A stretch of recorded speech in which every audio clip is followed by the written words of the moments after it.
आ गए तुम घर? मेरी बात सुनो, अगर तुम्हें रोज रोज ये आवारागर्दी करनी है ना तो घर वालों से इजाजत लो। मैं फाके नहीं कर सकती। खा लेती खाना, मैंने मना किया था। तुमने मना नहीं किया था, लेकिन दादी और पप्पू ने तो किया था ना मना। क्यों? मेरे शौहर जो हो तुम, शादी हो गई ना तुमसे, अब तुम्हारे बगैर मैं खाना नहीं खा सकते। मैं नहीं आऊंगा तो क्या खाना ही नहीं खाओगी? कल रात भी नहीं खाया था। नहीं, कल रात भी मैंने खाना नहीं खाया था, और ऊपर से तुम मेरे साथ आके लड़ना शुरू हो गए थे। यार ये नहीं हो रहा, मेरा इंतजार करने की जरूरत नहीं, खाना खा लिया करो। क्या मतलब? अब तुम रोज रात लेट आओगे?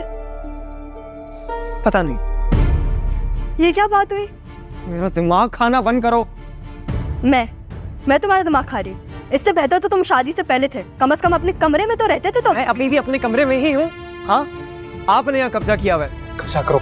मुझे भी कोई शौक नहीं है तुम्हारे साथ रहने का। मैं बहुत खुश थी अपने कमरे में, इनफैक्ट मैं अभी भी अपने कमरे में बहुत खुश हूँ। जा रही हूँ मैं वहाँ पे। जाओ, शाबाश, जाओ।